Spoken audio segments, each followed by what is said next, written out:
show, we actually have a couple different segments in the show, and the first one is it's called the Pulse. And in this segment, we will cover some of the various topics of the day that might be of interest in the business community for the entrepreneur and business owner of we thought that would be fitting to cover those that are the temporary worker. Dun, dun, dun.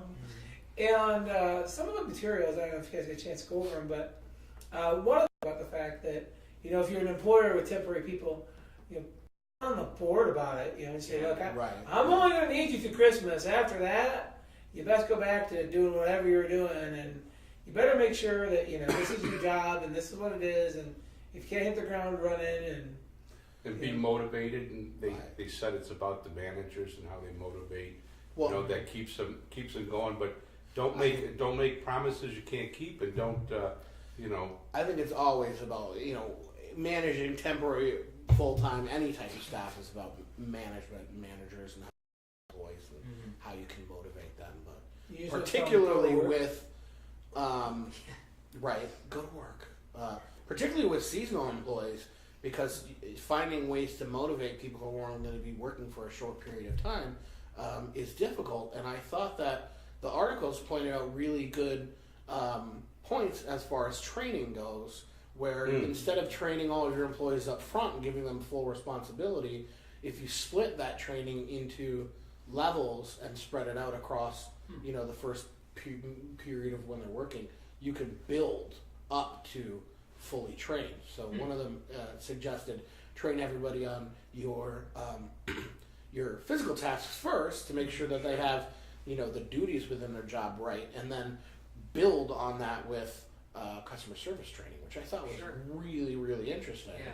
The other interesting part that I thought about it was when they were talking with a former manager of an amusement park and saying that if you intend to bring workers back the next season, don't bring everybody back, because only bring your best workers back the next season, because then they have motivation to continue to be best workers. If you bring everybody back, then doesn't matter. Like, hey, it doesn't matter. Right. They can just do bare minimums, and they know they're going to be back next year. Or they just say, all right, you're not going to bring back sucky people, so I have to be not sucky. Right. But obviously, you want your workers to be a little better than not sucky. Right. Yeah, for sure. Is that a technical term? Yeah, Not it's sucky. legal Yeah. actually. It's I think illegal. Ruth Bader Ginsburg coined that. What? So then it became usable. Yeah. The thing that resonates for me when you say training at multiple levels is, I spend a lot of time in restaurants, and I think there, Me too. the gap is exactly right. The training method is we're going to train you on everything at once, and so at the same time as you're learning the POS and learning how to send food back, you're learning how to do customer service, and as a result, the customer service isn't emphasized because obviously you have to know how the POS works, right? And so I think you get these servers that tend to split into two categories: people that are technically strong, if you will, and don't make mistakes, and aren't so good with the customers, versus people who might be really great with the customers, but they don't have the technical skills to back it up, and so they create a lot of problems. So should you fire them? You could, if they're, at will or temporary, but you want to clarify that up front, I think. I think that's the thing that the articles, I think, did a pretty good job saying, is you want to make sure it's black and white and clear as to whether somebody's temporary, whether somebody's seasonal, right? And I think the key to remember is you're not trying to make it clear from your point of view, right? Because you want to make sure that if you're sitting in the employee's chair, they understand what's happening, right? Well, and the biggest thing is too, I think that people undervalue is the huge financial impact it takes of this rolling tumbler of people. Yeah. And that you have to design your workforce to be based around that. So your infrastructure has to be designed so when the horde leaves, you've got really your brain trust is what remains. Right. Your intellectual capital stays, you're sticky. Right. You don't want to give any of this stuff that's mission critical to anybody that's temporary if you can avoid it, because they're walking out the door, and the worst part, they take that down the street. Right. They go sell it, they sell your knowledge to your competitor, and then what do you got? You got somebody, using your trade secrets or whatever. And I think myself, anybody that's got a temporary gig, it's tough. It's a tough financial run, because when you have all these people coming in and out, you lose, like I said, the consistency of what's built in the value of the employee. Right. And I don't know how they do with business valuations per se, but I can't see that being a positive, having a transient workforce like that that's coming and Yeah. going all the time. Well, I mean, it's about, retaining the best employees. We've got actually not a client, but there's somebody that we've consulted in the past, and she's got seasonal workers, but they work a little bit beyond the 6 months. They do like the Mr. Green type of lawn applications and stuff, and that takes a bit of skill to do that Yeah. correctly. So she actually pays, the owner pays for their health insurance for the entire year, right? But they're only working, 7-8 months a year, and they're off for that stretch, and she's picking up the tab, and she's built that into her cost structure, which is kind of interesting because. Well, right, but there you go. There is an impact, right, that her competitors won't have because she's wasting that asset of money to keep those people coming back, but not getting any value immediately from it. Well, she doesn't have to You pay know? for that revolving door, like you said. Right. She doesn't have to bring pay in for the people. I get it. recruiting and Train 'em. I get right. it. It's Right, not she sure how it works. she gets back, people, and they, and I don't even know. My question to you is Michigan an unemployment state that honors a seasonal worker?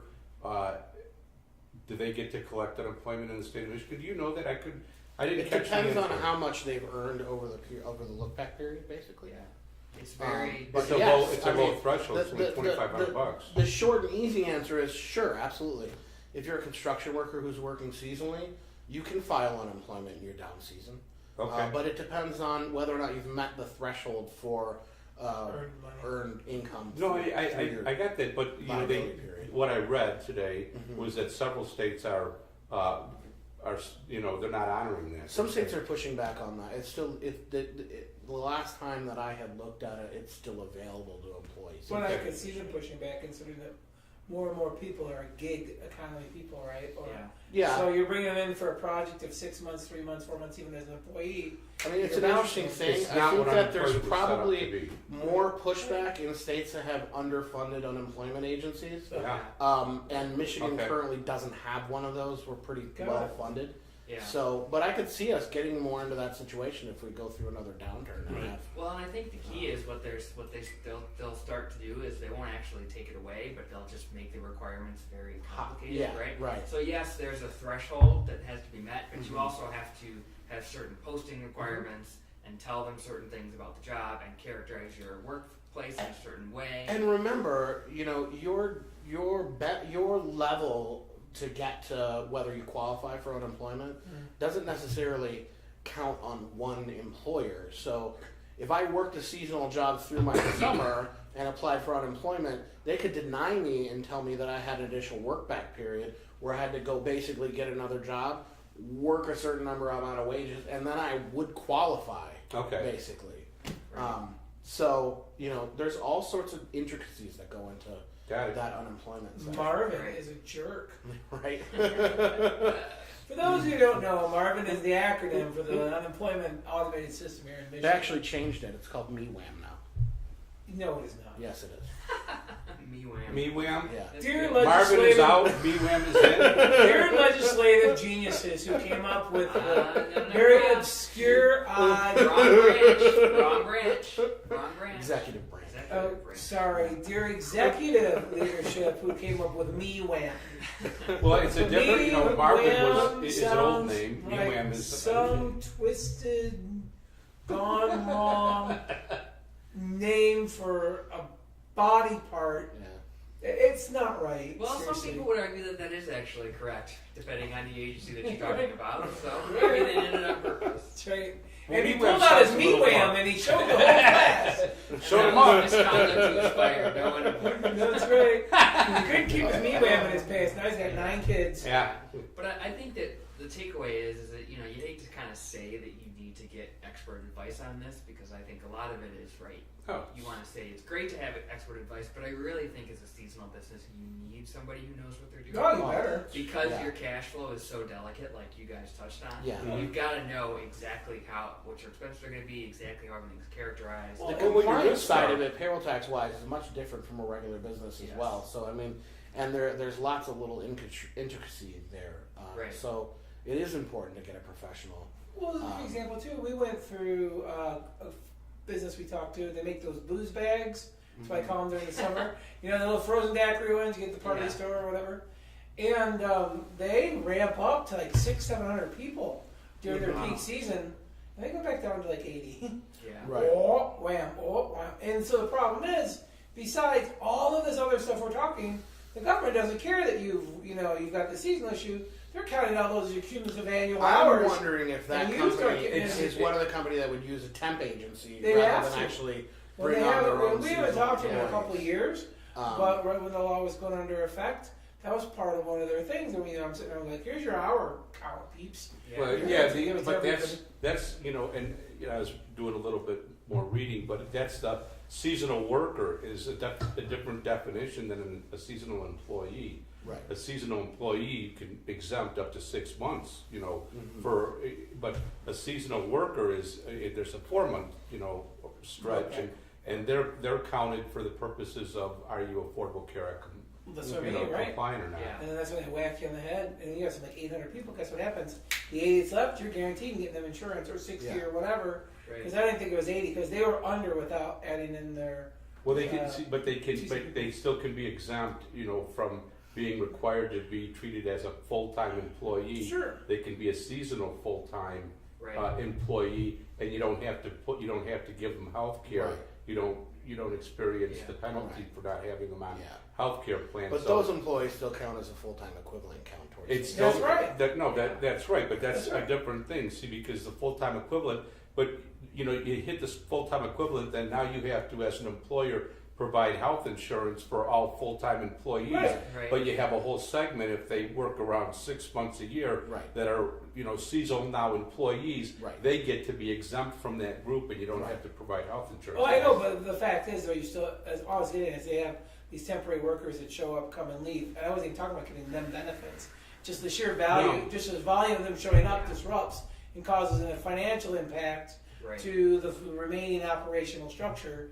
That's what I was getting at. But Well, right, what I was getting at is how complex it is, and, Sure. and how you really do need somebody to walk you through this and help you through this. Because it's a cooperative. if you're gonna Yeah.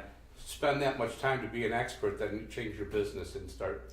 Come talk to us. Yeah. Yeah, Right. and that's something that I think of too. Is I think a lot of people see these seasonal temporary workers as like not that big of a deal and don't have to worry Right. about it. But from my perspective, if you're talking about managing expectations, I would want to have a really brief one-page contract Yeah. that you actually sign with these employees. It says you're at will, it's temporary, there's no guarantee of further employment, right? These are the benefits you get, this is what you don't. Mhm. And you just lay it all out there for them all, And so That's there's an no interesting back argument question, about though. I mean, being that Michigan is an at-will employment state, that basically states that every employment engagement you have, unless signed otherwise, is Right. at will. Do I really need to have my employees sign something that says they're at will? This is how. Well, Um, see, here's my perspective, right? Is the issue is not necessarily is it going to be at will or not at will.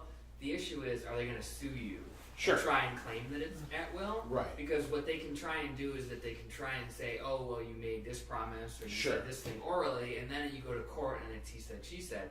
Whereas if you have a contract that's signed that says you're at will, Right. no, I mean Sorry. you can't bring That's that lawsuit. Right, If and the they do, wordage they're is gonna that get there's sanctioned. no oral or whatever conversation. Well, nothing supersedes this. this. Right. Right, exactly. Yeah, you put that all together. Okay. So Well, you put that out together. exactly right. Yeah, and that's the thing. For a right? reasonable fee. It's- right. Yeah, and that's the thing, right? Is that it's. I think a lot of people think it's not worth the effort up front to try and get a contract with them or to try and bring them in under the right system and to look at the benefits. But really, if you look at it in terms of what could go wrong, Right. and especially when you think of all the different ways of bringing in evidence right now. I mean, you've got social media; it's a huge thing. People have their phones. People could bring their cell phones in and record what you're saying. I mean, there's a lot of ways to create evidence that's not, Oh yeah. there didn't used to be there. Right. And judges are a lot more sympathetic of the employee who got fired, especially especially in the unemployment agencies. I Right. think they tend to be a lot more. Well, you really, focused the on- employer the small business owner has to really protect themselves, Yeah. And what is the adage? Penny wise, pound foolish, Right, Exactly. ounce prevention's worth a pound to cure. Oh, I knew that. But it's become, all this stuff has become a much bigger issue than just seasonal and temporary workers Right, because sure. we're becoming a project-based economy. So Absolutely. if you're going to go out there and look in many industries nowadays, they'll say in the employment ad, this is a project-based job that will last 1 Right. year to 18 months or Right. something Right. like So it's that. done. And no guarantees anything after that. Right. Right. Yeah. And The But other- it's a very similar thing that Yeah. we're talking about between Yeah. seasonal and project-based. Well, that's kind It's of where it's going, isn't it? It's like the companies don't keep people around for the next job. They'll make it a commitment. We have this work. We're going to commit to you for this work. If something comes up, maybe we'll roll you into something different. But this is it. Well, the squad's very existence is a representation of that whole concept. kind of. Because we're here to be the outsourced piece of your business that you Oh, don't need to right. be a primary piece, right? Mhm. Well, I don't need to keep HR and staff or legal or this or this or Right. this. I'll just outsource all that to the business squad and they'll take care of all that. And then I'll just hire my people that make my widgets or, Right. we're selling our data migration plan or whatever we're Right. doing. Mhm. And that's the people that are there. Yeah, you might have a very lean number of people that Yeah. are ongoing in the entity, but yet they scale in size between 15 to whatever, Yeah. right as needed, I think the other issue that comes up here is the whole independent contractor employee issue. Yeah, Because it very used much to be so. that you could say, write in the contract that independent contractor, and then people think they can bring them on, and it's fine. But they've switched now to this economic reality test. So there's a chance that if you're hiring them for a year and a half, Go over that, to please. say that Yeah, is that the same as the old 21 questions or it's something? so the 21 questions are to figure out whether or not the employee is economically dependent on the employee Right to employer, control, or is that? right? All that kind of stuff fits Okay. into it, right? But the idea is that if I'm an independent contractor, but Kokopelli Financial is my only client, and all the money that I get comes from Kokopelli Financial, I'm really an employee of Kokopelli Financial that's trying to pull one over on government, and the government has started to use that as the test. And so they look at all these things like, Dude, that's where does your income come in? Where does your income That's come from? so Who has crazy. control over what Yeah. you do? How much Because, I mean, you you work can't- So for? bring it back to builders. Like where our guest was going to be. If you're a builder and you Wait, our guest, use, who's our guest? our guest was going to be Oh, Chad, right? Craig or Chad. Craig, Yeah. Chad, I that's think right, it's Chad. Craig. Let's just call Craig? him Craig. Craig, all right. And Charlie. Yeah, Charlie.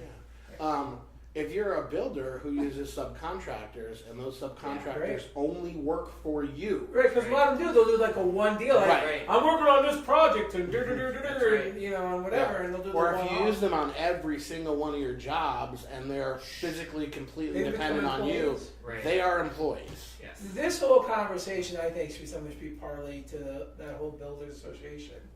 So I think those guys Yeah. are delusional thinking otherwise, right? Like, Yeah. I don't have anything on the Well, they rely on contracts that they write that, and then they put these non-comp agreements in them, and they try to control. Oh, this that's the person other from thing. Yeah. If competing you with have a them. non-compete They- agreement with an independent That's- contractor, that makes them an That's really employee. bad. It Yeah. really does, doesn't it? Yeah, because you're preventing them Yeah. from doing work. Non-competes.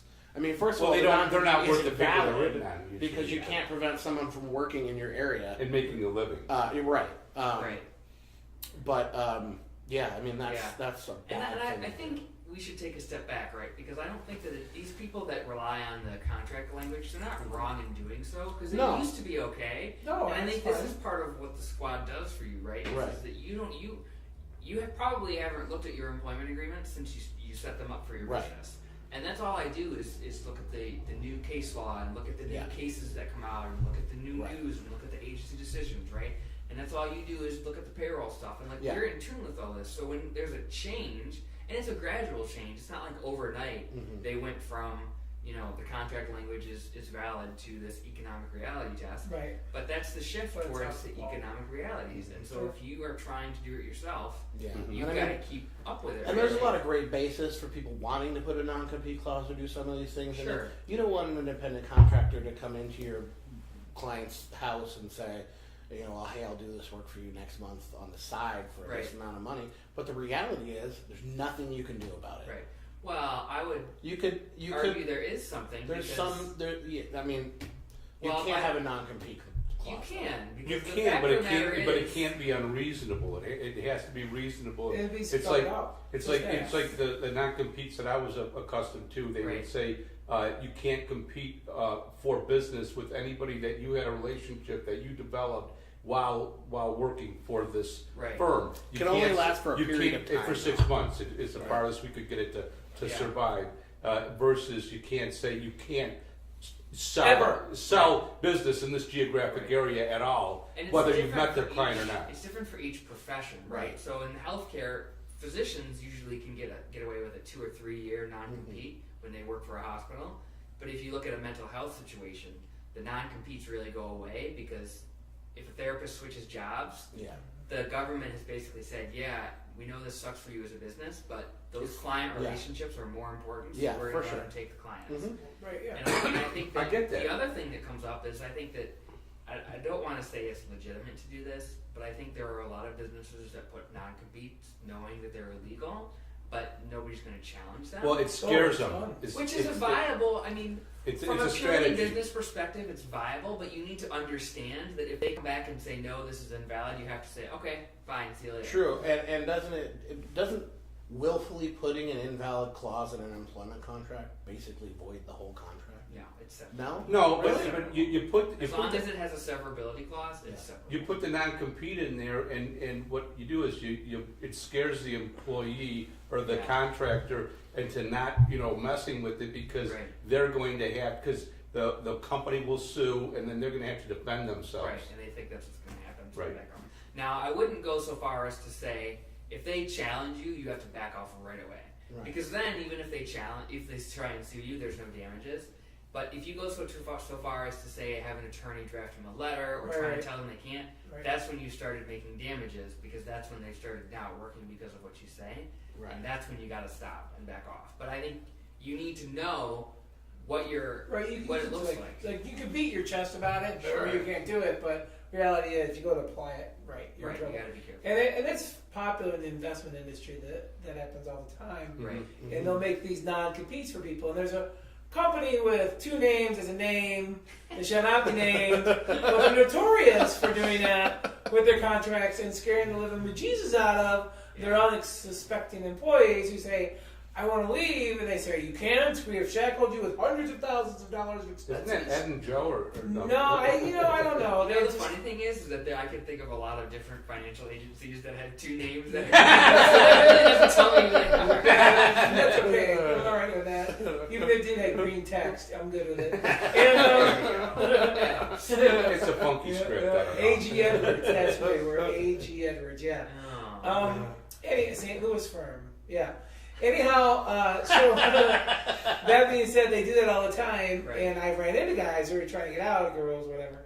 And they're afraid. Oh my God, terrified. They don't take steps to move themselves out. Like you can't. Or even, I've seen it. The only time that the law sides with them is when you start doing actual monetary damage direct. Like if I went and raided Sure. a whole book of business and I gutted that book and they outfollowed me, then the business would say, but for you Right. to go and say, no, yeah, right, those get thrown out all the time, no Right. matter what it is. Yeah. But if you leave your client relationships, your client relationship, say, see ya, I gotta break up, I'm going this way and you're staying, Right.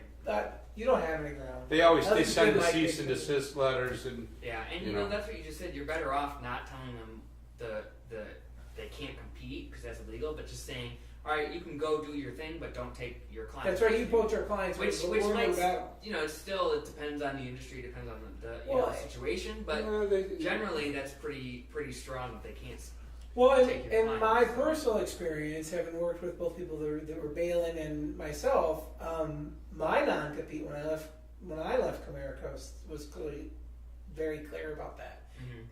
And oddly, the only reason that came about, and I'm going to correct myself, I didn't sign a non-compete when I left, Right. but when you during the got hired. time I was there, because I was hired, they didn't have them yet. Ah. And so they come back around to get everybody They said, to yep. sign them, or they said sign them or we terminate you on the spot. And I'm going, that doesn't sound right, but Yeah, I didn't no. say anything, and I was just conveniently not available the 3 times they tried, and they kept working. And well, there were others that fit into the program and signed the paperwork, but at the end of the day, the reason it got started was that the guy walked out with over $175 million in business. Literally walked across the street to Merrill Lynch with the whole book. Wow. Boom. And to the firm, to Comerica, is worth like $2 million in revenue a year. For sure. They just Yeah. walked right out $2 million. They went to Merrill Lynch, and the worst part is the industry is such. He goes, "Okay, Merrill, I'm bringing you $2 million. What's it worth to you?" Merrill's like, Right. "I'll cut you a check today Yeah, for for $3 sure. million. Right. You good with that?" Easily, yeah. Yeah, sure. And you got to stay on for 18 months. No problem. He got a check for $3 million. Right. 18 Right. months. He integrated all the clients. Oh yeah, it's crazy. Right. So Comerica learned their lesson, but Yeah. you know, again, it comes back down to really ultimately just you can't poach the business you earned in their house. But even in that situation, right? So let's say Comerica sues them to stop them, which I'm sure they probably tried. They By did. the time the lawsuit gets resolved, Yeah, and the it's, the client's damage already is done. comfortable with them, what's the court's Well, what gonna do, happens right? is the way it got settled. This is how it got settled. So anything in the securities industry, they avoid lawyers in court at all costs. Right. Right. Everything's arbitration. We'll just go arbitrate this. Two of us in a room, square it out, spit at each other, and make a deal. So they do that. So they arbitrated the deal, and Merrill said, "All right, our bad. We'll still take them. Here, we'll give you $1 million, and we'll Yeah, call it even." Exactly. And the option is for Comerica is fight, Right. Which is Or just they just Suck take it, it and they take go, it. okay. yeah. right? And they're still free to go back and try to get the clients to come back, which Right. they got Right. some of the money back, I believe, over time. But they're going to go back and fight and get it, and that's just kind of what it would be. And that's anything in the that's how the investment industry handles Right. But you got to have really solid relationships to pull that kind of money out of a place, you know. Well, I think Yeah. I think the point is we're getting a little off. Right? track. Yeah, for sure. But the point is It's that just there's interesting more stuff. than the black and white law that Yeah. goes into making Absolutely. decisions as a business owner, right? You've always got to ask, is it worth it to fight it? How do I stop the fight from the first place? That's right. What's my goal? Well, That's the right. bottom line here is the reality is those non-competes are not nearly as enforceable or as strong as they used to be, because they used to be, Correct. had some weight to them. Correct. And like all things, get abused and then lose all their ability. That's right. And I think that's Yeah, part when they of go, what the they want to go SWAT 10 years. Right. You can't work in the state of Michigan for 10 years. Right. That's Yeah, it. you cannot do that. That's Yeah. totally Well, unenforceable. but then you saw stuff like that a long time Right. ago. Right.